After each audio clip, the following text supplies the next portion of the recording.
Krishna. So welcome all the devotees for today's session. So we'll start with offering our prayers. Om Namo Bhagavate Vasudevaya. Om Namo Bhagavate Vasudevaya. Om Namo Bhagavate Vasudevaya. Narayanam Namaskrityam Naram Chaiva Narottamam Devim Saraswatim Vyasam Tato Jayamudirayat Nashtaprayeshu Abhadreshu Nityam Bhagavata Sevaya Bhagavati Uttama Shloke Bhaktir Bhavati Naishtiki.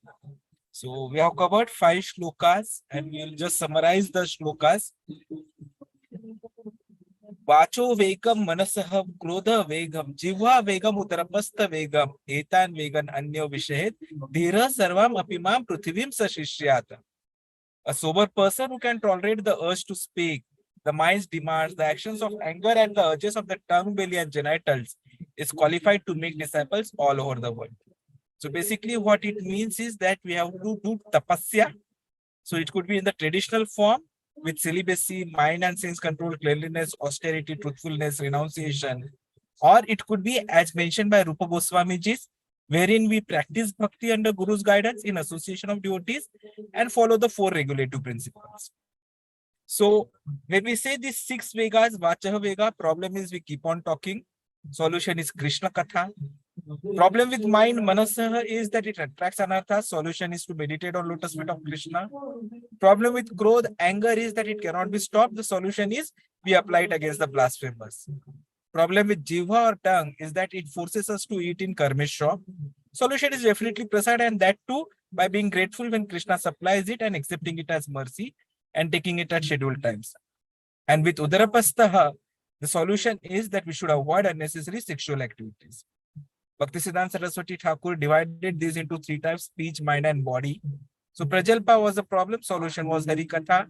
For mind, he talks about Avirodha Priti and Virodhyukta Krodha, that is anger due to frustration and unrestricted attachments. Then for body, he distributes it among tongue, belly, and genitals, all 3 being in the same single line in the middle of the body. The solution definitely is fasting for Ekadashi and festivals and avoiding unnecessary sexual activities. So either we can serve the senses or Krishna. We can have only one master. We cannot do both at the same time. So either we become Godas or Adanta Go, or we become Goswami, that is controller of the senses. And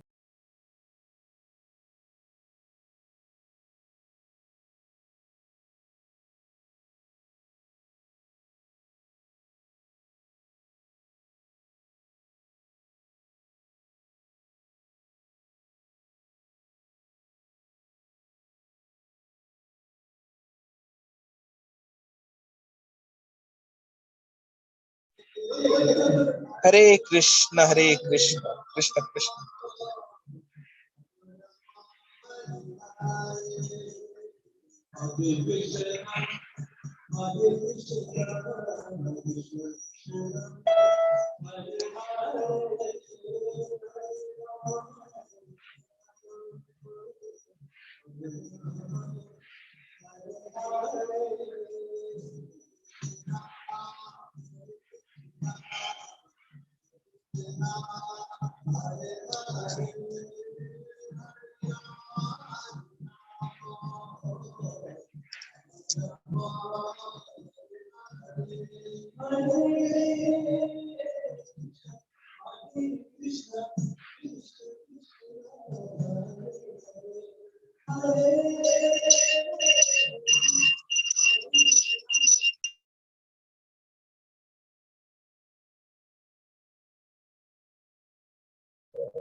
Hare Krishna, Hare Krishna, Krishna Krishna, Hare Hare, Hare Ram, Ram, Hare Hare.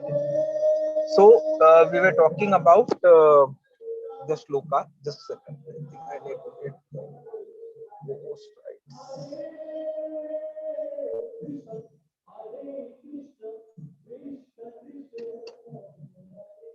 Hare Krishna, Hare Krishna, Krishna Krishna, Hare Hare, Hare Ram, Ram Ram, Hare Hare.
দিয়ে গেছে।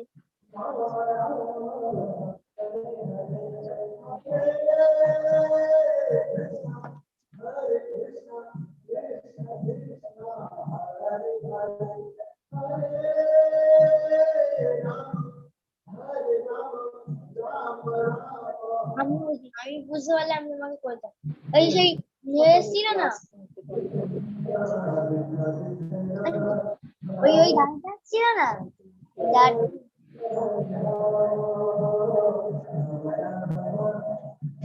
Hare Krishna. So I got it solved now, so we can continue our discussions. So we were discussing about the first shloka. So either we can be a servant of the senses or we can be a servant of the Lord. So it is always better to serve the Goswamis, Lord, and become the Goswami. And Krishna consciousness is the best solution. So second shloka, when we understood, there we saw Atyahara prayasascha prajalpaniyam agraha janasangascha laulyam cha shadvir bhaktir vinashyati. So what it means is that one's devotional service is destroyed when it becomes too entangled in the six activities. Which are those activities? Eating more than necessary or collecting more funds than required, over endeavoring or mundane things that are very difficult to obtain, talking unnecessarily about mundane subject matters, practicing scriptural rules and regulations only for the sake of following them and not for the sake of spiritual advancement, or rejecting the rules and regulations of scriptures and working independently or whimsically, associating with worldly minded persons who are not interested in Krishna consciousness, and being greedy for mundane achievement. So either of these activities results in the problem. So we have seen how it destroys the bhakti, wherein we need to start controlling them, because whether it is any of them, atyahar, prayas, janasanga, laulyam, whatever activities we think of, they're resulting into destruction of our bhakti. And so it is important that we avoid them. And if we avoid them, that is the only way we can have an ideal society where there will not be any kind of an enmity or economic maladjustments or political instability. In fact, a spiritual community will be established when we avoid these six activities. The next shloka we saw was Utsaha Nishchaya Dhairya Tat Karma Pravartanat Sangatyagat Satto Vrittah Shadvir Bhakti Prasiddhati. So the six principles favorable to the execution of pure devotional service are being enthusiastic, endeavoring with confidence, being patient, acting according to regulative principles such as Shravanam, Kirtanam, Vishnu Smaranam, hearing, chanting and remembering Krishna, abandoning the association of non-devotees and following in the footsteps of the previous acharyas. So these six principles assure the complete success of pure devotional service is what we have seen. So we understood what is actually the impetus for bhakti and how the favorable conditions can be. So we saw that bhakti is not just mental speculation, but it is actually being actively doing something for Krishna. So it is cultivation, and we have to cultivate it in such a way that it is anyabhilashita shunyam. And the best way to do it is the Navvidha Bhaktis. Why? Because Bhakti is rare, blissful, and liberating. So then we saw that these six are divided into four categories: A, B, C, D. So Nishchayat, Utsahat, Nishchayat, and Dhairyat, they are all related to our attitudes. Sangatyagat is related to our behavior. Tattat Karma Pravartanat is related to character building. And Sato Vritte is related to how we have to give direction in our life. So then we saw what those six favorable conditions are, how they are going to be useful. So this is a summary which we have already seen.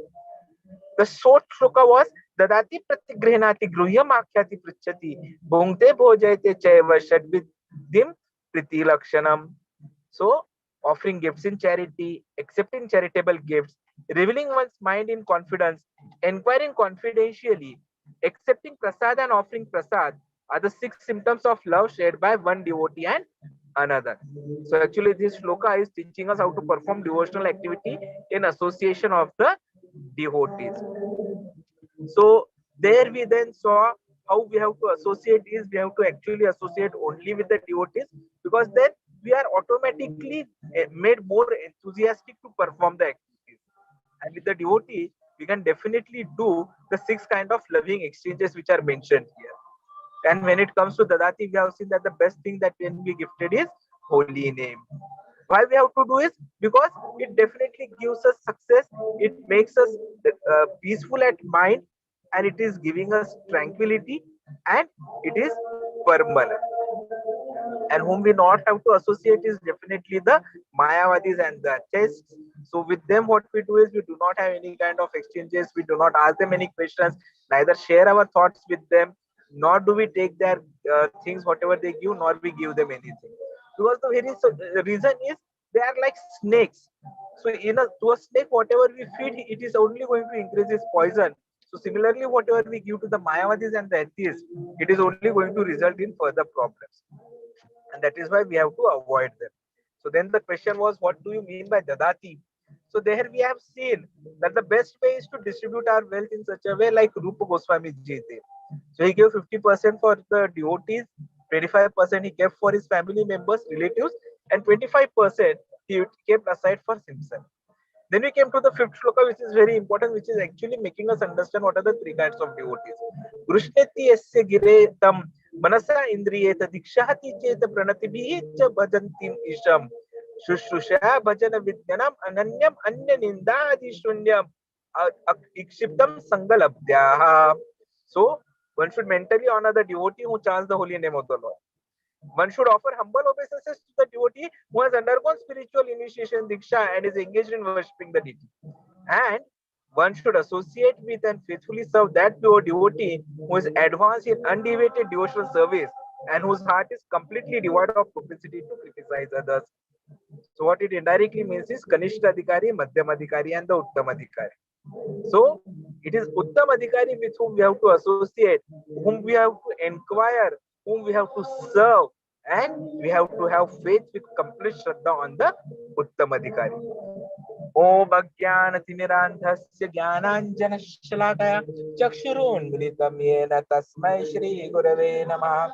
Shri Chaitanya Manobhishtam Sthapitam Yena Bhutale Swayam Rupa Kadamayam Dadati Swapadantikam Vandeham Shri Guru Shri Yuta Padakamblam Shri Gurun Vaishnavamcham Shri Rupam Sagrajatam Sagana Raghunathanvitam Tam Sajivam Sadvaitam Savadutam Parijana Sahitam Krishna Chaitanya Devam Shri Radha Krishna Padan Sagana Lalita Shri Vishakhanvitam Sham Namo Om Vishnu Padaya Krishna Prishtaya Bhutale Srimate Bhakti Vedanta Swami Nityanamine Namaste Saraswati Deve Gauravani Pracharine Nirvishesha Shunyavadi Pashatya Deshatarine Jai Shri Krishna Chaitanya Prabhu Nityananda Shri Advaita Gadadhar Srivasadi Gaur Bhakta Vrindam.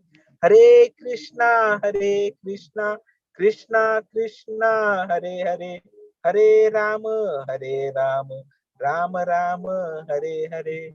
Hare Krishna, Krishna Krishna, Hare Hare, Hare Rama, Rama Rama, Hare Hare.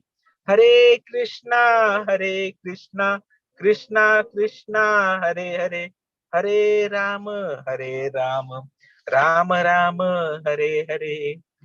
So yesterday we read in detail about the kanishTha-adhikari, and we have seen that a kanishTha-adhikari, if he practices the bhakti properly, continuously, then he can definitely come to the level of a madhyama-adhikari.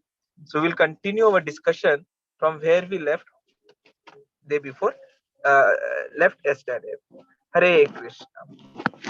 So the details about this have been clearly mentioned and explained in the 11th canto, is what we have seen the other. So 11th canto gives us an idea of who an Uttam Adhikari could be and who can help you in understanding what the bhakti has to be like. So ultimate objective, even if it is to reach the level of Uttam Adhikari, the solution is that it all starts by working at the kanishTha-adhikari level. So initially you are at the kanishTha-adhikari level, and with progressive success in bhakti, you are able to increase your devotional service, you are able to get the knowledge, and you are able to come to the level wherein you become more stronger, more faithful, and your faith increases in Krishna. So as one comes to the madhyama-adhikari platform, one is able to understand the expansions of Supreme Lord, because kanishTha-adhikari's whole knowledge was related to the deity worship or deity. So Krishna is so kind that even to the lowest class of Vaishnavas, he condenses all of his forms into a deity form. So Krishna appears as a deity. Vigraha Swarupaha Krishna iti astu. So Krishna is non-different from his deity form or the Vigraha form. And he comes in that form so that the kanishTha-adhikari, by serving him in that particular form, can advance. And then when he is advancing on their way, both in this world and in the spiritual sky, he can understand the different forms of Krishna. So deity is actually a incarnation of Supreme Personality of Godhead. So Lord Krishna can present himself in before the worshipper in, it is said, there are 5 different manifestations. Like Paraha, that is original form as Krishna, or Chaturbhuja form, that is Narayan or vyüha, or in the form of his incarnation like vaibhava, as antaryami like a super soul, or as deity in the form of arca. So the deity form, within the deity form also is Paramatma or the super soul, who is in turn included within the Lord's pastimes also. So Vaibhav Prakash is emanation from the Chaturvyuha form, and that quadruple expansion of Lord is situated within the Supreme Truth Vasudev, who himself is situated within the Swayam Prakash Tattva. And that Swayam Prakash consists of expansions of the Swayam Rupa Tattva, that is the original form of Krishna within Golok Vrindavan in the spiritual plan. So if you see this hierarchy of expansions of Supreme Lord, it is realized even within the material world in terms of our eagerness to render service to the Lord.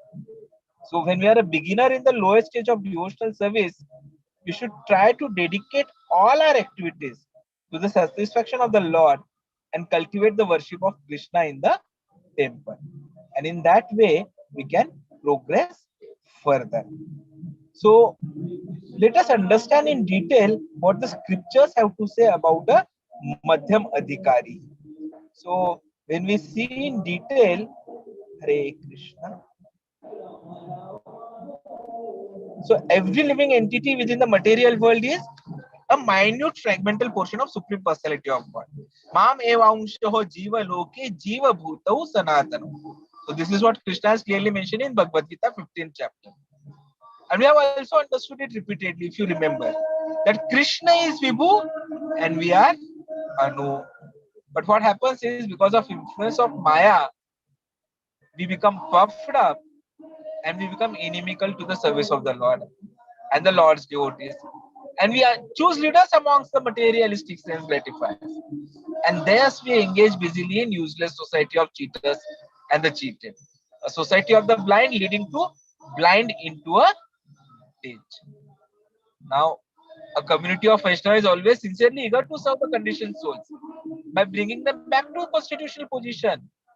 But Maya's influence, it is such strong that the materialistic living entities are becoming hardened and reject the mercy of the Lord's devotees. See, if you consider, the original form of Krishna is Dvibhuj Rupaha.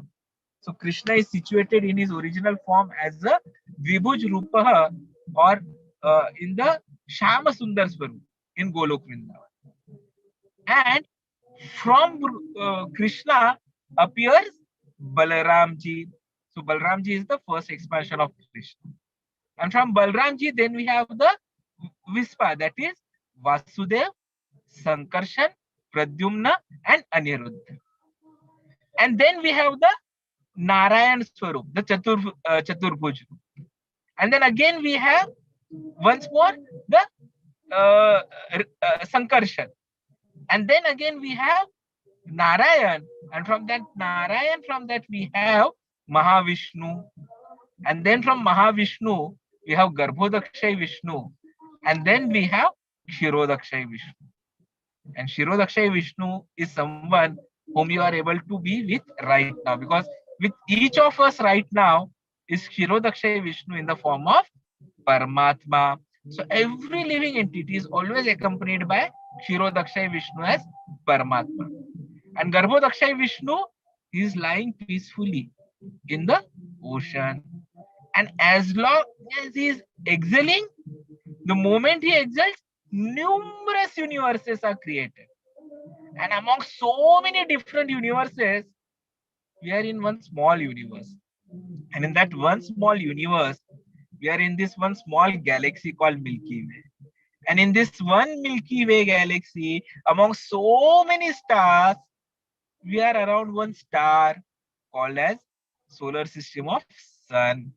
And amongst here, where we have so many planets, we are one of the third planets, Earth. And on this Earth, among so many continents, we have this Asia continent. And in this Asia continent, we have this small one country, which is again not the biggest country, India. And then we are into some small state. And in that state, we are into some small city. And in that small city, we are into some small locality. In that small locality, among so many colonies, we are in one colony. And among so many buildings in that colony, we are in one building. And among so many flats or residences in that building, we are into one residence, one room. That is our position. Minute position. Minutest position. And still what happens is, because of influence of Maya, we become puffed up and we are not able to understand this situation. And that becomes the reason for our repeated Janma Mrityu Jara Vyadi. Samsara Mrityu Samsara Sagarat. That is where we get always accompanied and caught. And that is when we start serving Krishna, even if it is in the Archa Vigraha form. Slowly our purification starts and we reach to the level of a madhyama-adhikari. And then, because we are at the madhyama-adhikari level, we become suitable enough to become more eager to go back and continue our service further. So, That is important, that we continue to complete our service. It should not happen that we stop our service at any particular point of time, because stopping of the service is not the solution. Stopping of soul service, stopping of any bhakti is only going to give rise to further problems, which cannot be resolved at. So it is important that we continue our service in one form or the other, and hopefully go back to Godhead one day successfully. And that is something which is easily possible. What it requires is just our dedication, our complete faith. And that is a faith which has developed at the madhyama-adhikari level. So, to start with, what a madhyama-adhikari has to do is he has to stop associating with the atheists, because that becomes the first and foremost important activity. Because if you start associating with the atheists, then it results into our getting polluted, and there is a chance that we can become degraded. So Bhaktisiddhanta Saraswati Thakur used to say that although a second-class devotee is eager to preach the innocent conditioned souls, he should avoid the atheistic class of men, so that he will not become satisfied, he will not become disturbed or polluted by their association. Even Shri Vishwanath Chakravarti Thakur, he has confirmed that Vaishnava should be indifferent to those who are envious of the Supreme Lord. Because it is practically that such persons, when they are informed of glories of Krishna, they attempt to ridicule Krishna and thus deteriorate their polluted existence. So Vishwanath Chakravarti Thakur has quoted from the 10th canto of Srimad Bhagavatam, sometimes in an autumn the water falls down from the tops of the hills to supply clean water, and sometimes the water stops. Similarly, sometimes great saintly persons distribute clear knowledge, and sometimes they are silent. So a madhyama-adhikari, when we are in that path, we should understand when we have to remain silent and when we have to preach. Second important aspect is we should not imitate a pure devotee in exhibiting aversion towards demons. So Sri Jiva Goswami ji mentions that although the Uttam Adhikari or the first class devotee of the Lord may at times exhibit hatred towards the demons because of entering the mode of Lord's pastimes, but the intermediate devotee should avoid such feelings, because we are not at that bhava level to understand this properly. So it is always important that we keep distance from envious, but meditate upon ways on how to save the people. That is something which we have to do simultaneously. So if you see, I've just made some notes. I'll just open them here. So in this regard, Sri Vishwanath Chakravarti Thakur says, if a Vaishnava preacher encounters one who is envious of him, the preacher should remain far away from such envious persons. But he may meditate upon ways to save the envious class of them. So that meditation will be sadachar or saintly behavior. So Jiva Goswami ji also mentions that Prahlad Maharaj is an example of saintly person, because in Srimad Bhagavatam 7th canto, Prahlad Maharaj says, Naiva dvije paraduratyaya vaitaranyasa. So although the Vaishnava preacher constantly meditates on the welfare of all living entities, he will not associate with those who are unreceptive to the message of the Supreme Lord. In this regard, Vishwanath Chakravarti Thakur says that even Bharat Maharaj, Vyasdev, Shukdev Goswami do not exhibit their mercy indiscriminately. So discrimination is not a lack of mercy, it is something which is actually recommended. So Bhaktisiddhanta Saraswati Thakur gives an elaborate explanation that discrimination is not a lack of mercy. He says that upeksha or neglect is the proper medicine for those who are inimical to Krishna and his devotees. Indifference from preacher, it takes the feelings of hostility on both sides. So although the Vedic injunction that one should cut out the tongue of a person who offends the Supreme Lord, in this it is best to simply avoid potential offenders and prevent them from committing sinful activities, and we ourselves also not getting this. So it is the duty of preacher to point out the futility of any process besides what is the most important, which is surrenderance to Lord. But an envious person will resent such preaching and disrespect him because he'll consider the devotee to be unnecessarily criticizing others. So such a person who cannot appreciate the mercy of Vaishnavas should be neglected. Otherwise, this cheating mentality will increase day by day. So this is something which we need to follow up and maintain appropriately.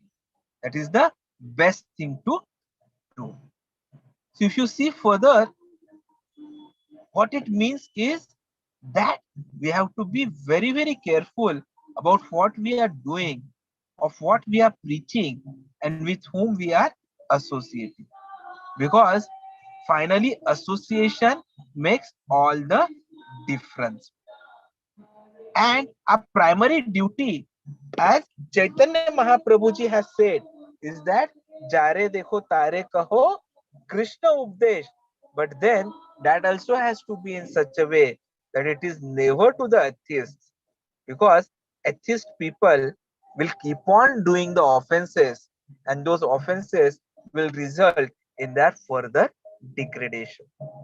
So one who is at the madhyama-adhikari level is able to understand this particular mentality properly, and he is able to avoid all such offenses on the part of himself as well as on part of the uh, uh, abhaktas or the non-devotees. So we have to understand this particular aspect as well from their behavior. The third part is that those who are not attracted to Sankirtana movement and who disrespect the faithful servants of Lord Chaitanya, considering their strong statement that Sankirtana movement to be obstacle in their worship of Lord, will never be able to fix their minds on Krishna, but will gradually fall down from the path of devotion by confusing the external activities of Lord material world with the actual worship of Krishna. So it is important that we are able to convince these people on what is the true bhakti and how bhakti can be enlightening to everyone. Those who are not able to take it up seriously will have to take it up seriously in future. Many a times people feel that mercy and equal vision, samadarshinaha, are equal, but no. Prabhupada has clearly mentioned and clearly documented how they are not one and the same concept. Actually, Prabhupada says that it is a foolish concept. So, what he is mentioning in, I'll just share the screen again if I am able to share it here. I'm not sure. Hare Krishna, Krishna Krishna, Hare Hare. Hare Ram, Ram Hare Hare. So let us see if we can share this here. Hare Krishna, Krishna Krishna, Hare Ram, Ram Ram Hare Hare. Krishna, Krishna. Perfect.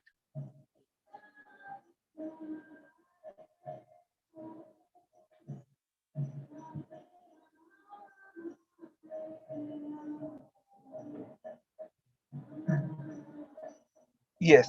So hopefully you all are able to see what I have shared here on the screen. So you will see that Bhaktisiddhanta Saraswati Thakur has rejected this idea completely, because a faithless person cannot be considered as a devotee of Supreme Lord, and thus if you thrust the Harinam or holy name upon such offensive people, it will be useless.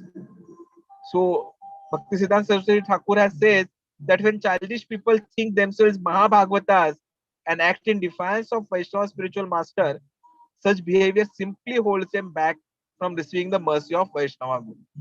So, builded by false ego, these devotees become fit to be ignored by pure devotees on intermediate platform and are cheated of the mercy that comes from the devotee's satisfaction. So, they become asadhu, directly committing offenses who preach the holy name of Krishna. And pure devotees, however, under all circumstances, display indifference to those who falsely imagine themselves to be Vishuddha Bhakta. So this indifference is actual and excellent manifestation of mercy. So those who criticize Vaishnava preachers for discriminating between those who are fit to receive God's mercy and those who are envious are misunderstanding the mission of love. Because even Shukdev Goswami, who is one of the 12 Mahajanas, expressed his contempt for evil caste. So he is not an envious person as well. So we have to remember that the rejection of the envious living entities does not obstruct the vision of the Lord as all pervading. So we have to actually express the mission of Krishna. So we never become envious of another living entity, but because of our intense love for Krishna, we become angry when Krishna is offended, because we are understanding Krishna's mission. So we discriminate according to position of the particular living entity. And if someone is considering such a Vaishnava preacher as ordinary envious person or sectarian, then it's a materialistic vision, which is called as Vaishnave Jati Buddhi or Gurushu Naraha Matihi. And any such offense, if done, is only going to take us more and more into the hellish condition. And when it comes to Uttama-adhikari is prepared to offer respects even to a demon, because he is pure devotee. So he is able to give respect to everyone. Like Uddhava and other pure devotees of the Lord were prepared to offer obeisances even to Duryodhana. However, madhyama-adhikari should not imitate such behavior. So the distinction is clearly mentioned by Vishwanath Chakravarti Thakur. He says that the madhyama-adhikari cannot at any time perceive presence of Supreme Lord within living beings. Whereas Uttama-adhikari, though he acts on the second class platform to carry out Lord's mission, is aware that every living entity is ultimately a forgetful Krishna conscious living entity. So such a devotee may externally engage 4 different types of behavior, like worship of Lord, friendship with devotees, preaching to innocent, rejection of demons, but he is not necessarily on the madhyama-adhikari platform, because even Uttama-adhikari exhibits these symptoms to carry out the Lord's mission.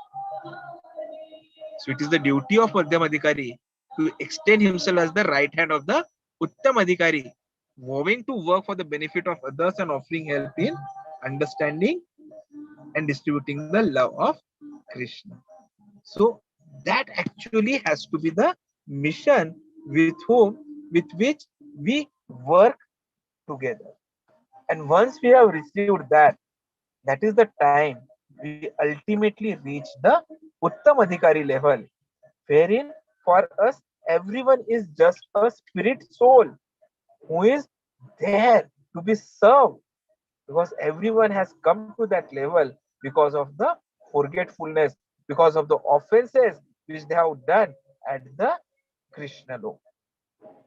So though we may keep on going up and up to the higher planetary systems, we are not going to be satisfied even by reaching the Vaikuntha Lokas, because our original Krishna is in the Golok Vrindavan, and that is the place where we have to reach. It was Anadir Adir Govindam, Sachidananda Vigraha, Govindam Adi Purusham, Tamaham Bhajami. So we have to reach that platform wherein we are uncritical of anyone, and we keep on serving without any kind of a false ego or envy. Even if we have to face a lot of pain, regret, whatever it is, we keep on serving. We have to protect everyone, and we have to be always free from anarthas.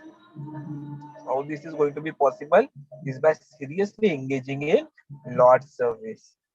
Expounds to spread Krishna consciousness, taking shelter of a spiritual master, serving the spiritual master, being disinterested in material enjoyment, strictly following the four regulative principles, being offenseless, and converting as many people to Vaishnavism as possible. So, with faith, with Shraddha, we have to inquire, we have to associate, we have to serve, take mercy of advanced devotees, and slowly we also reach to the advanced level. That is the real bhakti, and that is the objective with which we have to continuously work and be successful one day. Hare Krishna.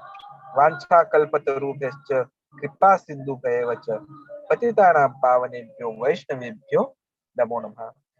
Anyone has any questions? We can take one question, or we'll wait for the day then, and we'll have the questions next week. Hare Krishna. So we'll stop for the